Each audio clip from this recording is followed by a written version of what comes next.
Parents with adopted kids, why did you choose adoption? When my husband and I first walked into the foster care center, we weren't planning on adopting 3 kids at once. But that's exactly what happened after we met Noah. Noah was 12, sitting alone in the corner of the playroom, teaching himself sign language from a worn-out library book. The social worker explained that Noah had 2 younger sisters, Penny and Grace, ages 6 and 4. Their previous foster family had separated them, and Noah hadn't seen his sisters in months. That night, I couldn't sleep. I kept thinking about how Noah was teaching himself sign language just so he could communicate with Grace, who was born deaf. The social worker mentioned that in their previous foster home, Grace had no one who could sign with her except Noah. We decided to take all 3 kids for a weekend visit. Noah was suspicious at first, watching our every move like a hawk. He'd portion out the food we gave his sisters, saving half of each meal just in case. At bedtime, we found him sleeping on the floor between his sisters' beds. The real turning point came during breakfast. Grace accidentally knocked over her orange juice, and she immediately started crying, signing sorry over and over. Noah jumped between her and my husband, arms spread wide, expecting punishment. Instead, my husband got down on his knees, used the basic sign language we'd been learning, and told Grace, "Accidents happen. Let's clean this together."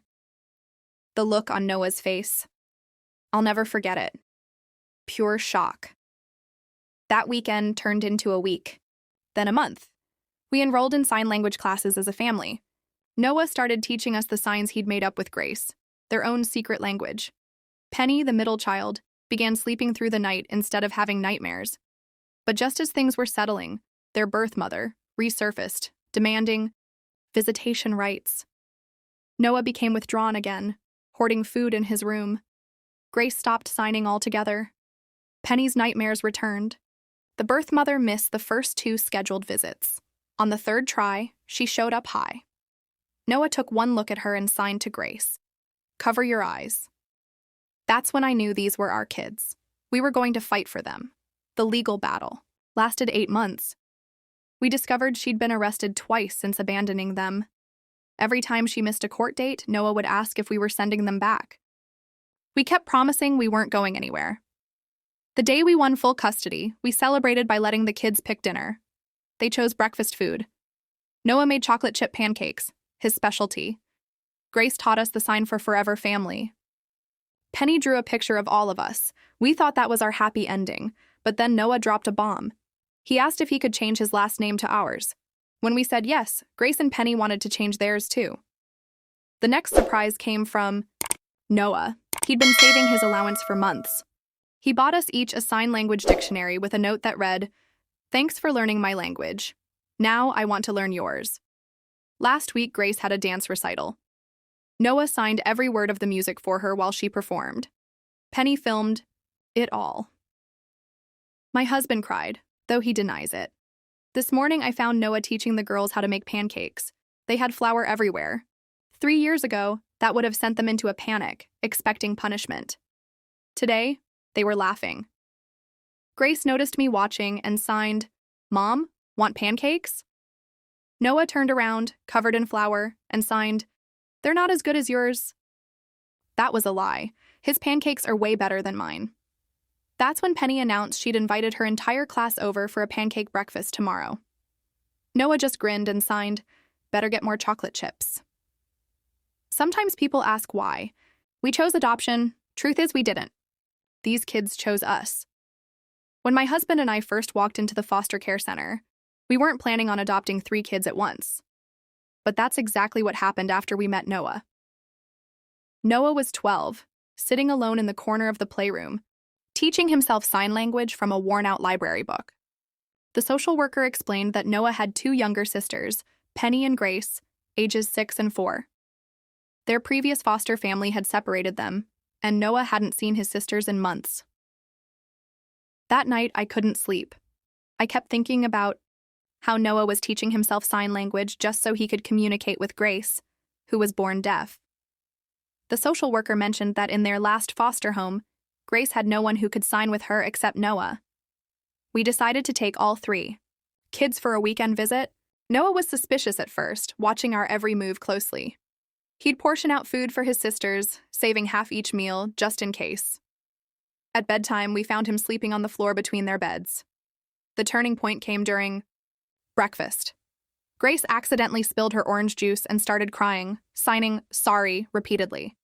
Noah jumped between her and my husband, arms spread wide, expecting punishment.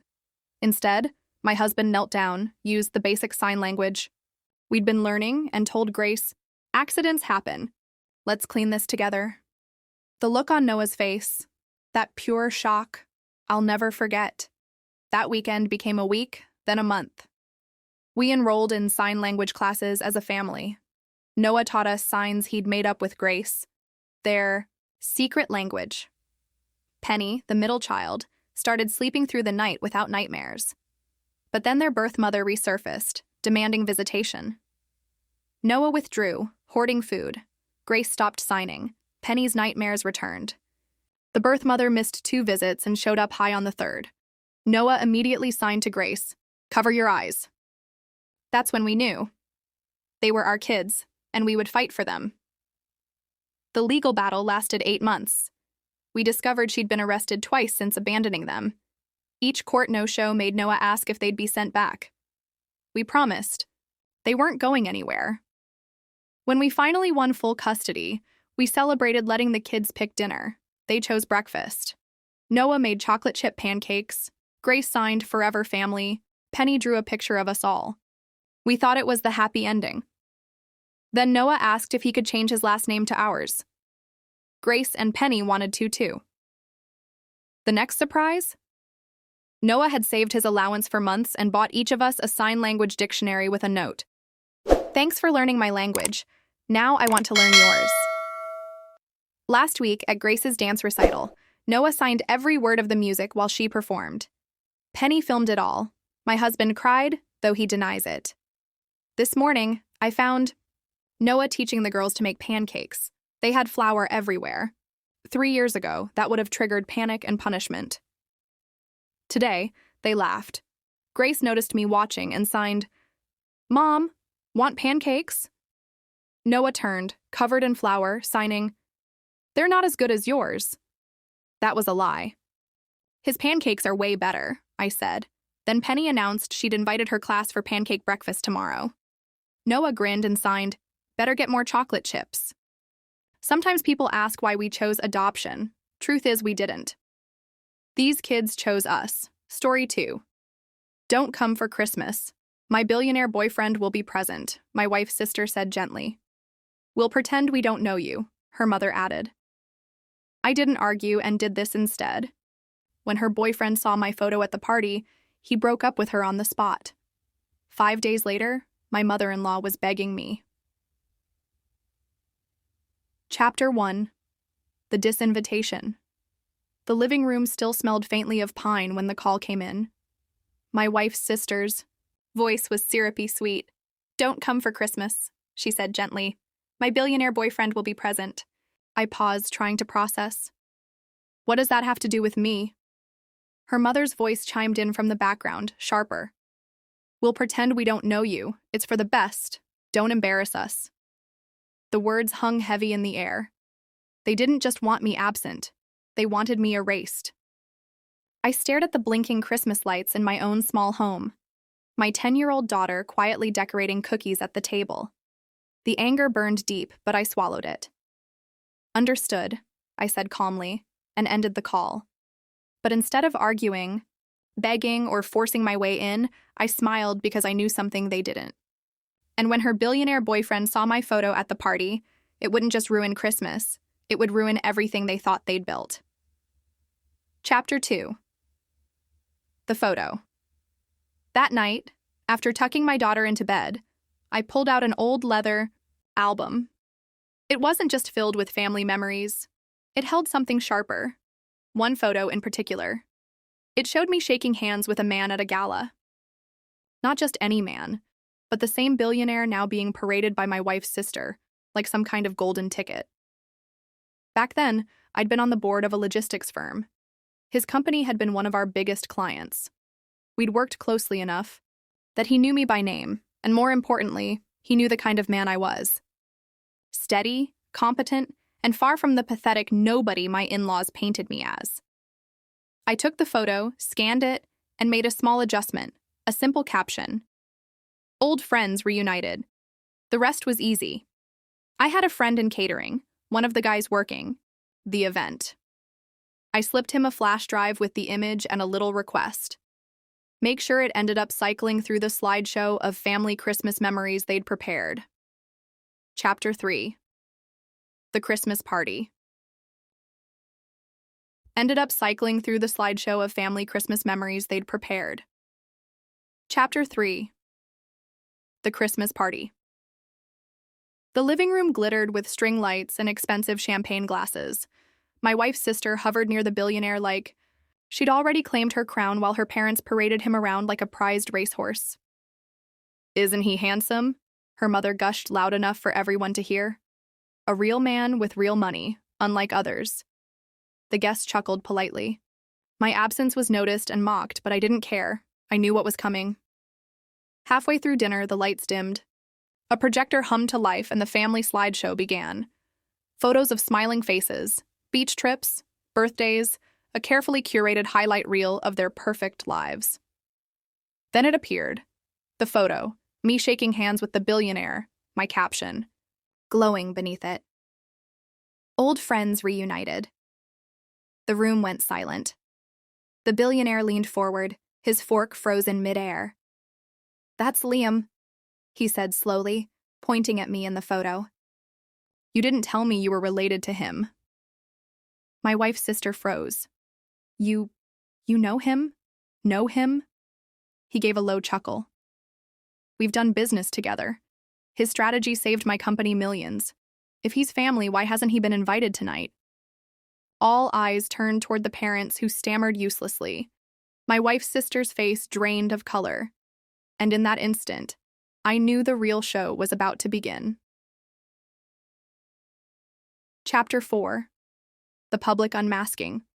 The billionaire's eyes narrowed as he looked at my wife's sister. You never mentioned your connection to Liam. Why? She stammered. He's irrelevant. Just some failed. The billionaire's voice cut like glass. This man mentored me when my company was drowning. He's not irrelevant.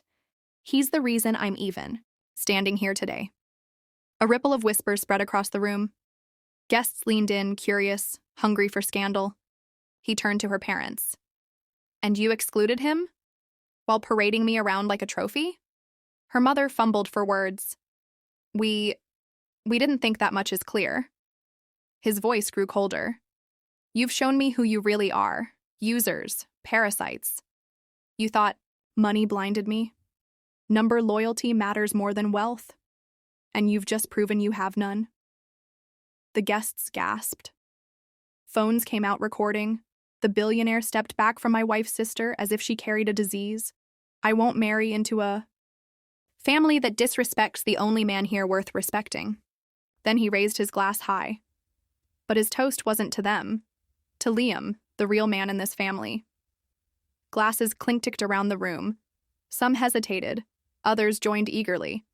My wife's sister stood frozen, her face crumbling as the spotlight shifted, away from her. And me? I wasn't even there. I was at home by the fire enjoying a quiet Christmas with my daughter, smiling as my phone buzzed nonstop with updates of their disgrace. Because sometimes the sweetest revenge is letting them destroy themselves under the weight of their own arrogance. Epilogue. 5 days later. The calls started on the morning of the 5th day. First from my wife, then from her mother, then from her sister. Voice shaking, words tumbling over each other. Liam, please talk to him. Convince him it was a misunderstanding. He won't return our calls. The media picked up the story, our reputation. I listened in silence. The same voices that once told me, we'll pretend we don't know you, were now desperate to prove they knew me at all. But I didn't give them the satisfaction of a reply, because by then, the billionaire had already cut ties completely.